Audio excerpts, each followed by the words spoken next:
Hello students, welcome back to CLARI Concept Analyzing Conceptual Learning. Today we will continue the lecture on hydrostatic force on the plane submerged surface.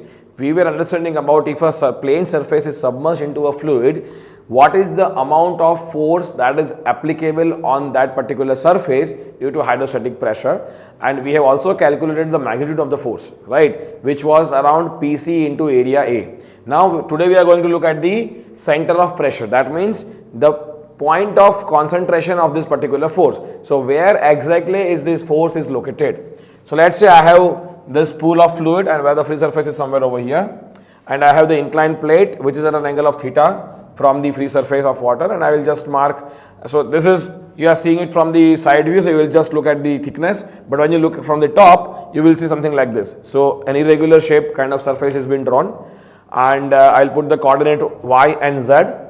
And now let's say that pressure at each of this point is different because of the different depth, and we have seen that if I have a small elemental area on the surface of the boundary and on the surface, on the plane surface, and the small elemental area is, let's say, dA, just dA, and the pressure over here applied is pressure P. So there will be a small force applied on this particular small area is dF, isn't it? And we have also seen, if you talk about the cumulative value, the cumulative value goes to, the total force on the surface goes to Pc into A. Let me just show it to you. Pc into area A, where Pc is the pressure at the centroid point, centroid of the surface area. So this is Pc basically, right? And where A, what is A? A is the total area of the surface. Now the question was, this force is located at a point called Cp, center of pressure. So center of pressure basically is nothing but a point where the hydrostatic force is concentrated, where the hydrostatic force is applied, right? Now the location of Cp from the origin is, let's say, at a distance of Yp. Now if you want to figure out what is Cp, what you can do is, you can say that the effect of this small hydrostatic forces, because Fr is the accumulation of all these small forces, isn't it? Now if you take the moment of these individual forces from this point O and sum the entire, all the moments, small moments, this should be equivalent to the moment by resultant force Fr multiplied by distance by P. See, again I am repeating.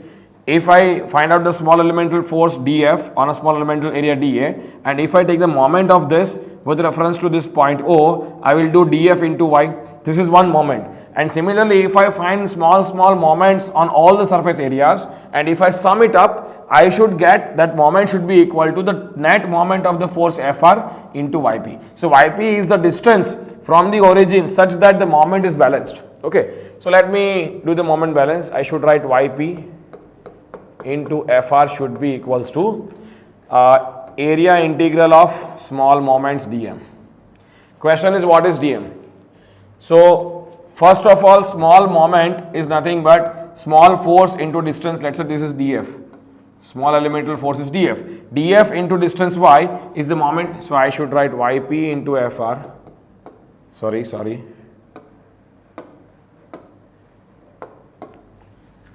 See, this lecture is little mathematics intensive, so I want you to concentrate, and then at the end you will have a very beautiful equation that you will definitely be remembering for your exams and all, and you will understand the practical aspects of each of that terms.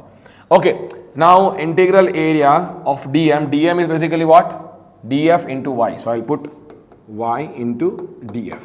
Now what is dF? dF is the hydrostatic force on a small elemental area. That dF is pressure into area. Okay. So I will again take one more step. Yp into Fr should be equal to area integral of y as it is. dF is, what is dF? Pressure at that point into area.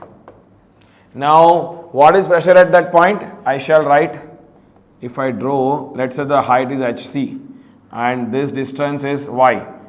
So I should say the pressure over here is PO. So pressure at this point P is PO plus rho GHC, if I am not wrong. Yes, that means Yp into Fr should be equals to area integral y, and P is PO plus rho GH. Let me just denote H only, not HC, because HC will get confused with the centroid point. So just H, where H is the distance of this particular small elemental area from the free surface of the water, right? And then dA is as it is. Now, what is Fr? I will just put the value of Fr. Fr is what? Fr is resultant force of the pressure. What is resultant force? It is Pc into A.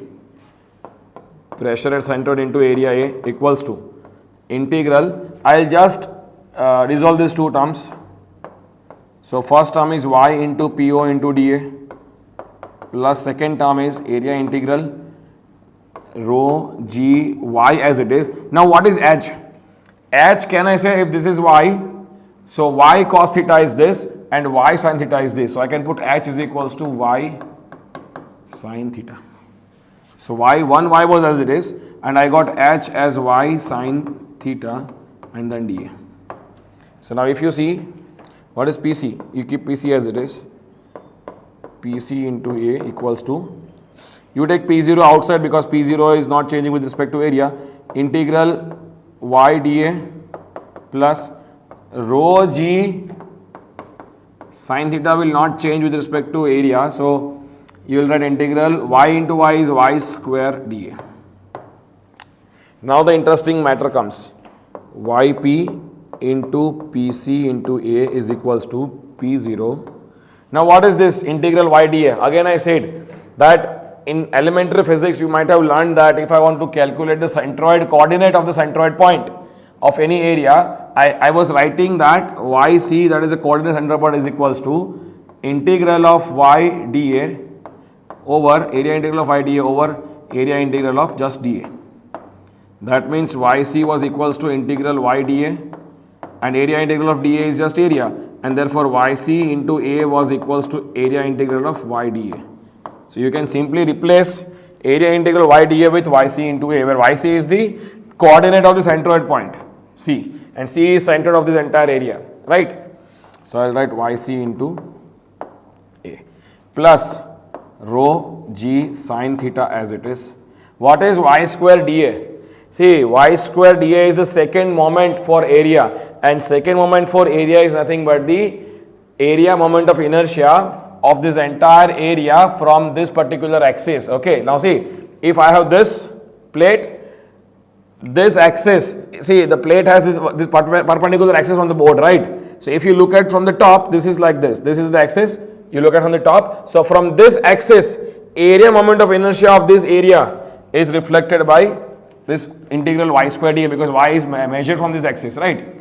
So, this I can write this as, let us say this is y, this is z, and perpendicular to the board you have the x axis. So, I will write this is the area moment of inertia I from x axis, that too from a point O, passing through a point O.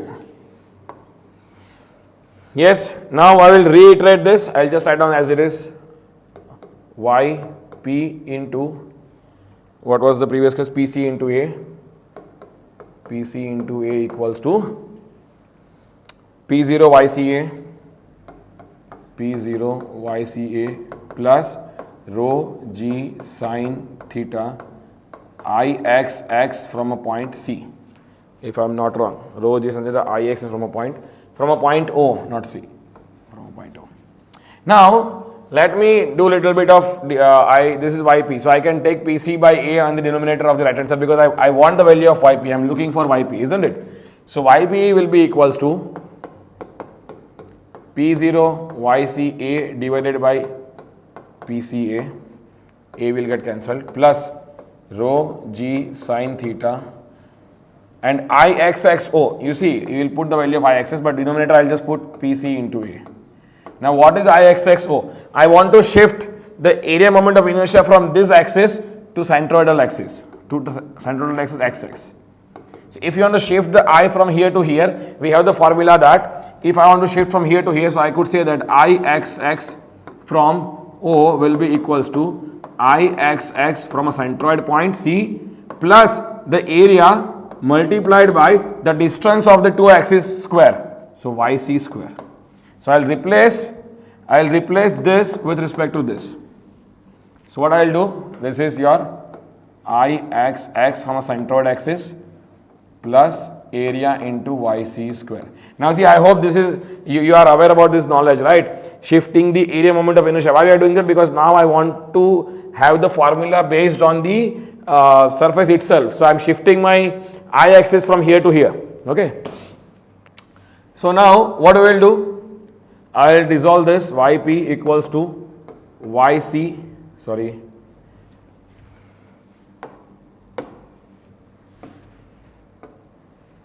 I will write it as Yc P0 divided by, what is Pc? Pc is what? P0 plus rho GHc. If I am not wrong, what is Hc? See, Pc is pressure at this particular point, Pc. Let's say the vertical distance from the surface is Hc. So this is your Yc. So let's say O, E and F. So in this triangle O, E, F, HC and YC, and this is theta. So can I say HC is equals to YC sin theta? Because YC is this distance, so YC cos theta is this distance and YC sin theta is this distance. So I can write HC as YC sin theta. Okay, keep it there as it is, plus rho G sin theta.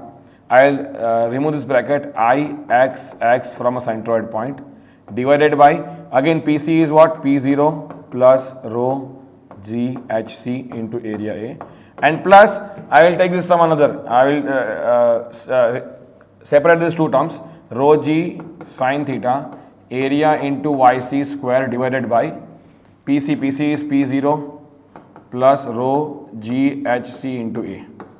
This A will get cancelled. Now see what I will do. I will club this both the terms. So denominator are same, P0 plus rho GHc, P0 plus rho GHc. The numerator can be directly added. So I will take P0 Yc plus rho G sin theta Yc square divided by P0 plus rho GHc. Now Hc can be replaced with a term called Yc sin theta. Yc sin theta. Okay. Plus this term will be as it is, and I will take this in the denominator. So I will get Ix from a centroidal axis divided by P0 divided by rho G sin theta plus rho G. Hc is what? Hc is again Yc sin theta. Yc sin theta divided by, you will take rho G sin theta as it is, rho G sin theta. See, what you have done is, you have taken this into denominator of denominator, right? And when you do that, you have also separated these two terms. So P0 separately you have divided rho G sin theta. Also this term you have separately divided rho G sin theta. And this area A is as it is. So you will cancel this out. Rho G is also cancelled. Okay, from here. And now from here, if you see, if I take Yc common, you will remain as P0 plus rho G sin theta, and 1 Yc will be as it is because it is square, right? And denominator also has P0 plus rho G Yc sin theta. So you can say numerator denominator will get cancelled. Yes, plus Ix from central axis divided by, I will put Yc in the first place, plus P0 by rho G sin theta into area A. Now, this is the final form we are coming up with. Yp is equals to, you see just Yc. Just Yc is left, the entire term is cancelled. Yc plus this term. Yc plus Ix from central axis divided by Yc divided by Yc plus P0 over rho G sin theta into area A. This is the final form for center, the distance of location of center of pressure. Center of pressure. So you can say that this force Fr, the resultant force Fr is concentrated at this point Cp, and the location of this from the O is Yp, where Yp is equals to this. Yc is the Y coordinate of the centroid point, plus Ixx of C. Now see, this is very important and crucial part. Many students make mistake in this. Ixx is the area moment of inertia of this area that you see from a centroidal point parallel to the area. From an axis parallel to the area, right? divided by Yc plus P0 is the atmospheric pressure, rho is density of the fluid, G is 9.81 and theta is the inclination angle, and A is the total area of the plate. You got it? I hope you are aware, you got the clear understanding of this. Thank you so much. See you in the next class.